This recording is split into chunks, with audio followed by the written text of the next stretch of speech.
Tuesday is California's so-called jungle primary. That means under the state's open primary system, all candidates run on the same ballot, regardless of political affiliation.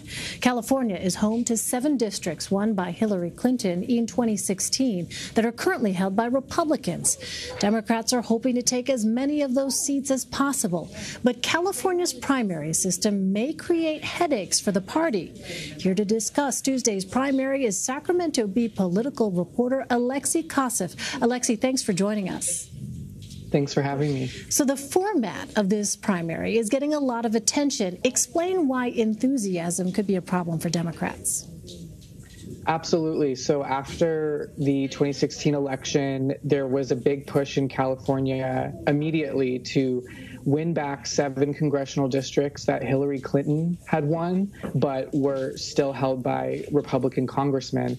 And a lot of Democrats have now jumped in to run in those races.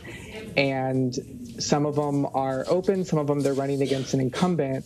But the problem with having so many candidates is that if they split the Democratic vote, it could allow 2 Republicans through, and no Democrats will have an opportunity in November to take that seat from the Republican incumbent. It's a danger of perhaps too much of a good thing, maybe. We'll see. Well, independents now outnumber Republicans in California by 73,000. What strategies are Republicans employing to get votes? Yeah, this trend has been on, building for a long time, but to see it actually happen, to see no party preference voters overtake Republicans last week was a pretty monumental shift in California. And so as a result, Republicans are really looking to issues as a way to drive up their turnout and increase enthusiasm. They're looking at things like a repeal of an unpopular gas tax that Democrats passed in California last year, as well as using issues like illegal immigration. There was a law passed in California to make it a so-called sanctuary state, making it harder for local law enforcement to cooperate with federal immigration authorities. And Republicans are taking that issue and running with it, saying basically Democrats are out of control in California and you should support us instead. Let's turn to the gubernatorial contest. What are you watching in the governor's primary?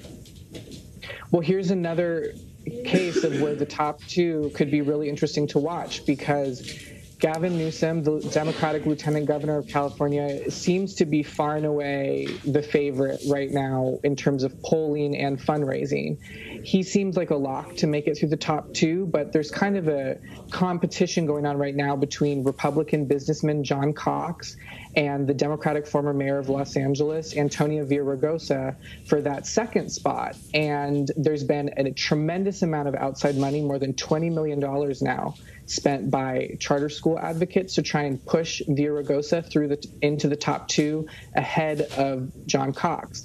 It would be pretty historic if there were 2 Democrats running in California for governor in November and no Republican. Ah, something to watch. Well, there is a broader story in 2018 about the conflict between moderate and progressive Democrats. How is that tension playing out in California? You're seeing it here just like everywhere else, in particular with a really aggressive push from those Democrats on the left.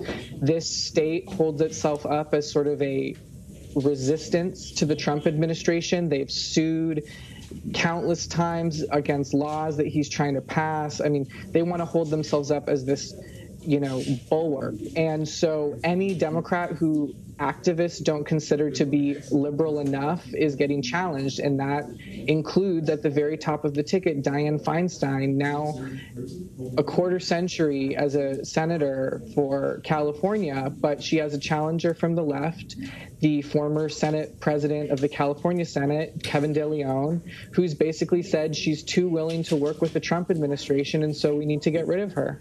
A lot of interesting dynamics at play. Alexei Koseff, thanks so much for your insight, Alexei. Thanks for having me.